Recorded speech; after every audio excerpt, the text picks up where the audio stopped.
allemaal en welkom to this week's episode of TulipTV.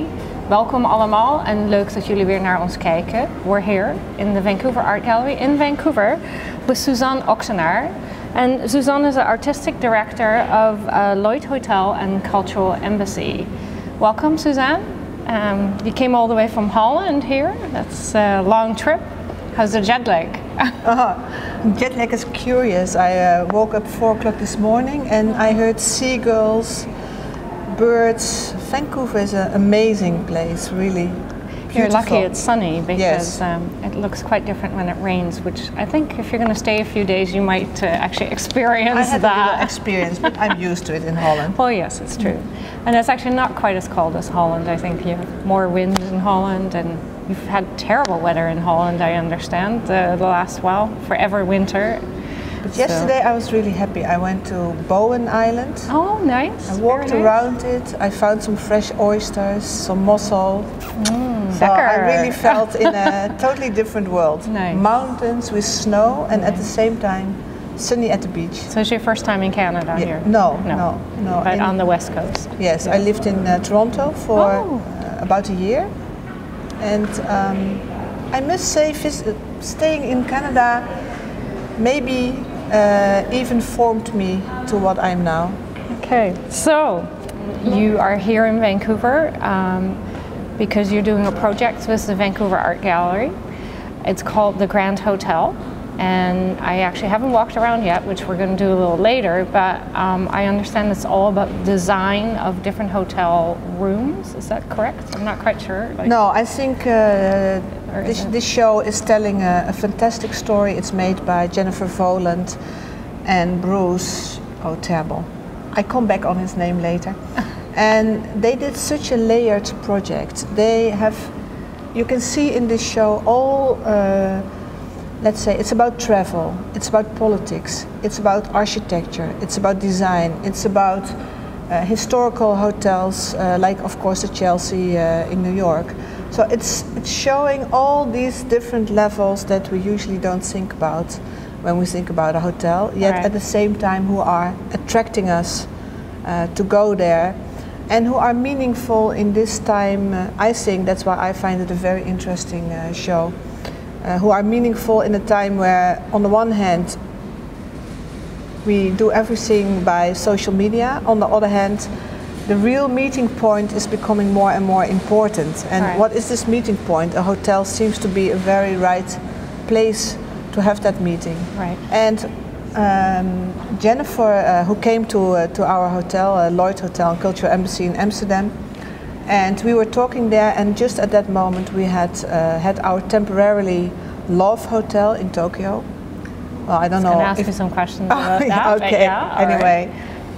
So that's how finally, as a representative of how we are thinking and doing, she made a decision to realize one of the rooms of the Love Hotel in this show, and it's the room by Richard Hutte. Is a very famous Dutch designer, and well, maybe. Is it the pink room? I've seen some. No, it's a room with all the stripes and colors. With stripes, it's all tape with text on it, and it has a bed, which is made out of layers of mattresses. It's a little bit like the fairy tale of the princess on the P. Okay, so how did this project? You said that she was there in Amsterdam, and you talked about it, and then it just started sort of coming together. You guys had meetings, I assume, about this, and this show came about. How long ago was that? How long did it take to put it all together? I think Jennifer came about maybe 1.5, 2 years, well, not even 2 years ago. And she had this plan about this show, Grand Hotel. And I think we are just a very small part of this huge show. And so that's why I'm very proud that that is the room she copied, where there's also from another hotel, they copied a shop. But her first idea was to copy the lounge of the Cultural Embassy of the Lloyd Hotel. Right. But that was too difficult. Sterk or strong or something? What's the name of it? I remember Snell. Fast, That's it. I knew fast. it was an S. I Yeah, remember it's reading called about Fast. it. Fast. Actually, yes. that name changed, but it's how it was in the beginning. And maybe you know, I think why she was interested in the Lloyd Hotel is because the Lloyd Hotel, on the one hand, is a grand old lady in the sense that it was built in 1917. It used to be a prison, I believe. This program is sponsored by Dutch, the full-color English language magazine about the Netherlands and its people, at home and abroad. Canada to Leave is the online community for the Dutch living in Canada and the Canadians living in the Netherlands. Canada to Leave, wherever you live. No, it's originally built as a hotel for immigrants coming from Eastern Europe and going from Amsterdam to South America. And then during the in the 30s, in the crisis, the company lost its money, the Lloyd company. The hotel became empty, and during the beginning of the, well, let's say in the beginning of the 30s, many Jewish people were hiding for the pogroms, and the Lloyd Hotel became a first assignment seekers place because it was a standalone building. And you could come there by train easily. And it stayed there till the beginning of the Second World War. And then in Holland, at a certain moment, there was a strike called the February strike. It's a moment where particularly the work people in Amsterdam stood up against the Germans and against their behavior towards Jewish people. And at that moment, the Germans needed a lot of space, prison space, and then the Lloyd Hotel was turned into a prison, a temporary prison, which curiously enough after that it became again a prison for young boys until '86 with an interesting new vision on re-socialization for these young boys. So on the one hand it was a good new vision, and on the other hand it was a terrible prison because it was never built as a prison. So then it became artist studios, and finally the city of Amsterdam was rebuilding that part of the city. It was a former harbor, and now it became just housing, and they needed a new heart for that. Because it's quite a popular area now, right? It's a very popular area with a lot of very special architecture, new bridges, even a new channel structures are there. And the fun part of the hotel, I understand, is that it's a hotel that has basically 5 different types of class of rooms. So you can get now correct me if I'm wrong, a first class room or one star, 5-star room, small or really big, all these different price ranges. So it's kind of something for everybody. And well, the idea came from, that's also why we have a cultural embassy, is because we wanted to make a hotel as because this is Dutch television, people in Holland know about the mooie kamer or the opkamer, as we say in Dutch. In English it would be the beautiful room. So in a former farmhouses you would have one beautiful room, even when you are poor, you know, but there would be this one room that you use for Christmas or when somebody dies or when somebody marries. So our idea was, so many interesting people are coming to the Netherlands, but very often you don't know that they are there because most hotels do a lot of fantastic things, but they are not so much interested in, let's say, the background of their guests. So we wanted to make a hotel where we connect our guests immediately with Dutch culture.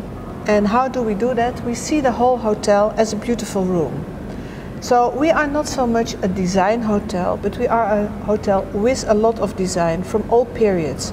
So you can find furniture from Rietveld, but you can also find furniture from the Basel. You can find the newest furniture, the newest design, the newest books, translations, the newest tapestry. And the whole idea to be from 1 to 5 star is that I'm not interested in your, let's say, in your purse. I'm interested in your cultural luggage. So how can I be open to a beginning art historian, or how can I be open to a starting theater maker, and at the same time have a top arrived one?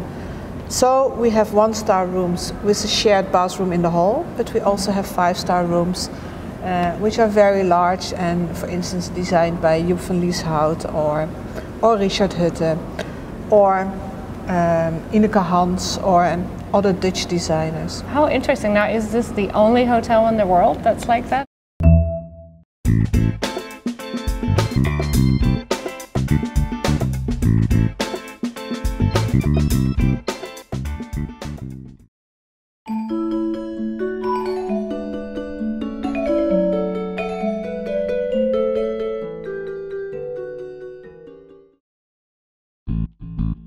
This program is sponsored by Dutch, the full-color English language magazine about the Netherlands and its people, at home and abroad. I think we are really the only one from 1 to 5-star, and also the only one where really, I mean, there's many hotels who do many fantastic projects, but our idea was really to have this cultural embassy, which is a non-profit foundation, together with, let's say, the commercial part of the hotel.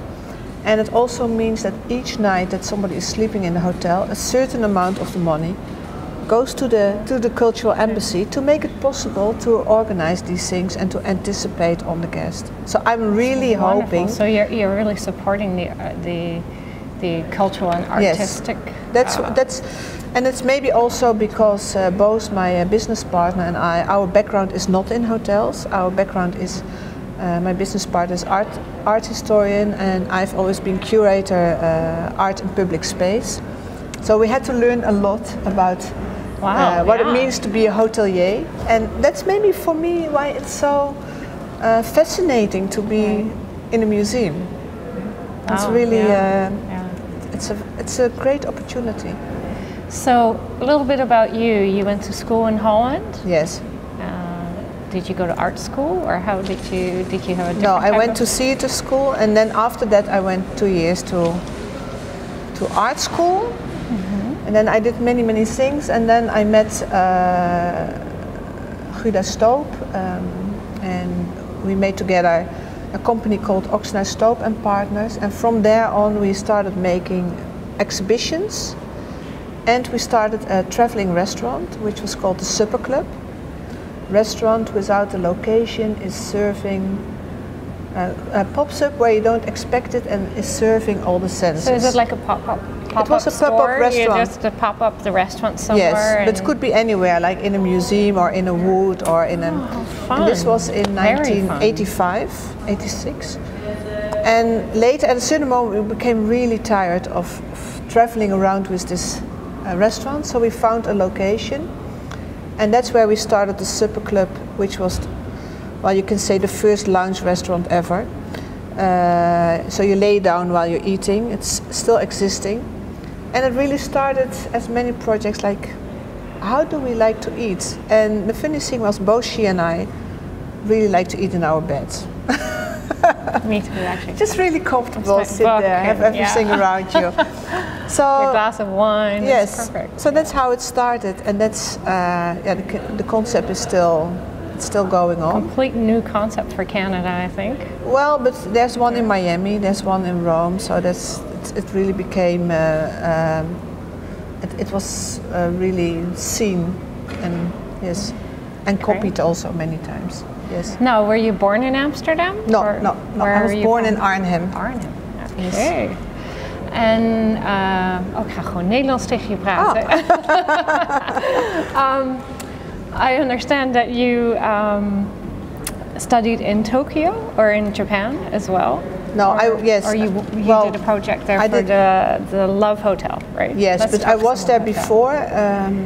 I finished my theater studies on Yukio Mishima, a Japanese writer, on his Modern No play. So that was why I wanted to go to Tokyo, and I had this almost childish idea of only, let's say, Zen gardens and beautiful traditional houses, and I came in Tokyo, and it was like a very modern village.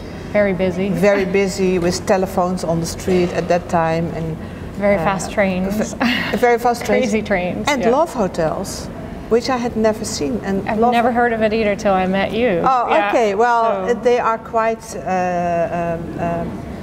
They are there and very visual because they look like fairy tale houses. So the love hotels, they always have a theme from the outside, and it looks like, let's say, a fairy tale. So it can be a castle, or it can be a UFO, or it can be whatever. And then een soort van sprookje of it's like it can be like a fantasy. Right. And traditionally they were existing there also, and it was meant because the houses are very, very tiny. There's almost no privacy, so even couples could go and let's say rent a room for an hour or a night or whatever you want. And nowadays it's still like that. And the interesting thing is that when you go in, they made a structure so you can't see with who you are going in. They cover your number plate of your car. When you come in, private. Yes, yeah. Very private. And when you come in, you can choose from images what kind of a room you want. Do you want a very extreme room, or do you want a traditional room? Then you can get the key without seeing anybody. So you go to that room.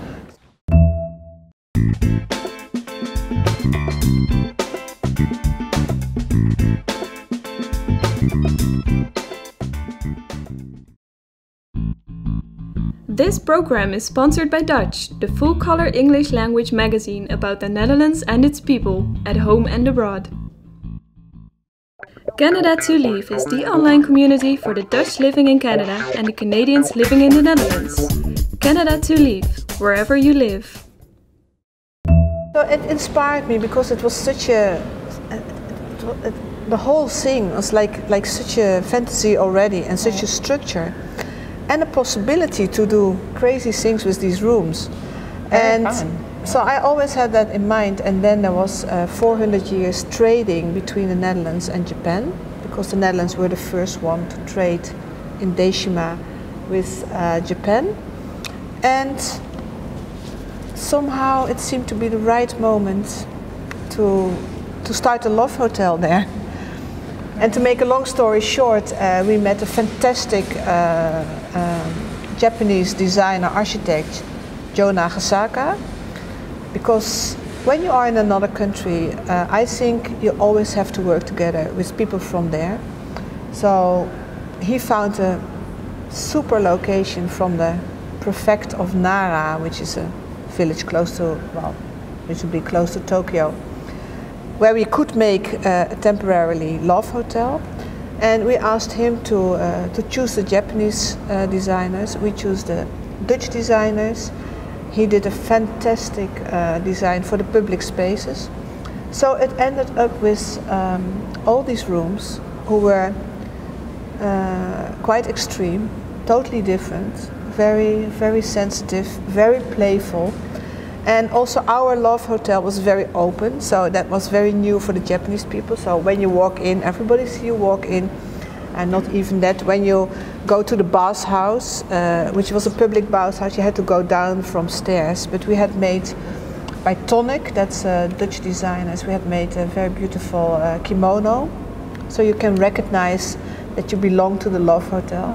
There was this huge restaurant, so it really became a hotspot, a meeting point, exchange point. So that's how the Love Hotel, and the interesting thing is now that projects like this, so it was fully booked for all the period that we were open, 6 weeks. And now the room is here, so. Incredible. It's really incredible. It's incredible. Yes. How long is it going to be here, do you know? I think till September, and well, I would say to everybody, come and see it, because they did.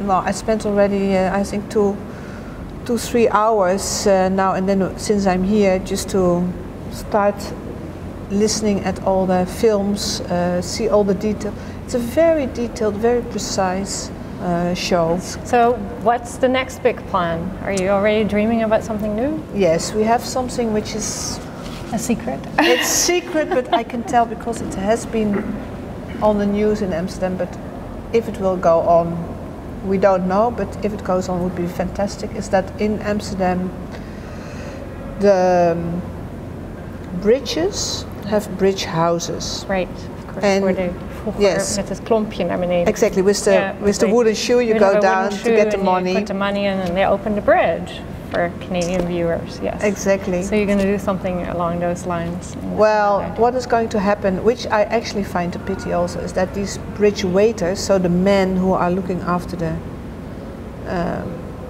the houses, they won't be needed anymore. So it will be digitalized. So it means that all these houses will be empty. Yes. So well, what can we do? We have Excellent. many rooms everywhere in the city, and it is little bit like our 1 to 5 star in the sense that Right. some are small, some are big. But what I found most interesting, it's in every neighborhood that you can think of. So you can pick your neighborhood. What a great idea. We could talk about this forever, but unfortunately our time is up, and it would be wonderful to talk some more about this. Maybe some other time. So I want to thank you for being here and taking the time out in your busy schedule here in Vancouver to talk to TulipTV. And you have your presentation tonight, so good luck with that. Thank you. Thank you for watching this week, and remember, we're independently produced, so we rely solely on viewers like yourself. So if you like our program and our talks about art and all the different things we talk about, then please go to our website www.tuliptv and click on donate, because we can use some help. We're looking forward to see you next week, and tot ziens!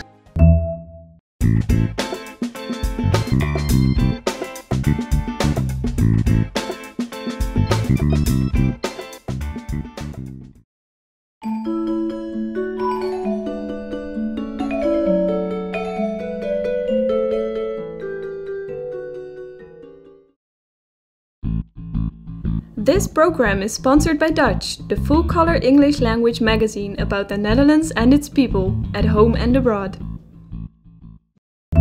So we're almost near the famous room that we were talking about. Yeah, this is the room of Lloyd Hotel. And it's layered, and layers is something that you see a lot in his work. Here you see the layers of mattresses, and it's inspired by the fairy tale of the princess on the pea.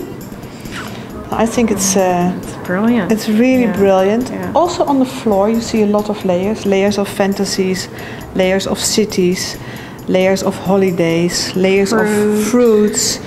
And what you see here is also eat your heart out, but also this I am at home where I eat, drink, rest, love, think, destroy. So it's a multiple choice. It's layers in every form that you can imagine. And what I like about the work of Richard is that it's very colorful, it's very intense and very layered. Yet at the same time, his materials are so clear and simple, because this is just tape. Now I know what a terrible work it is to get it straight on the wall, but nevertheless, these are all different tapes that are sticked on the wall. You see here, this is the well-known duct tape, and so all these other tapes, like breakbaar, fragile, and that's the same for the bed. It's the mattresses, so it always has a kind of a pureness and straight lines. And you can imagine that when we were thinking about the Love Hotel and asking designers to give their vision on what a Love Hotel room should look like, I could have never imagined this. How do you describe this? Yes, I mean, that's why I didn't ask you to describe it. Well, it's impossible to describe it. And there's this fantastic room of the Japanese designer. Yeah. What he did is he made about 10,000 nylon wires in the room, so the wires together form. It is as if it's water.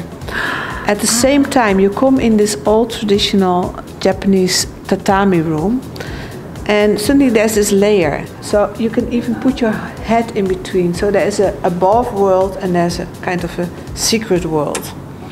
What you also have in the bathhouses, you know, on the one hand it's relaxing, on the other hand it's awareness. And It's such a simple room. It looks so simple, but at the same time, it's such a beautiful, beautiful. Yeah. I think what you see in the hotels now, it's more and more aware of, let's say, the possibilities you have with a 24-hour institute.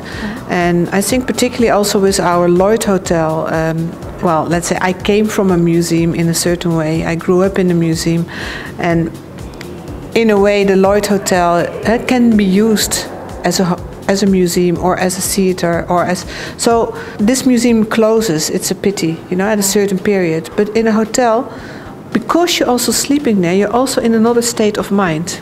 Another state of mind of meeting people, of awareness to what is around you. So that's what I find very interesting. I think it's a cultural explosion. It's fantastic. It's really wonderful.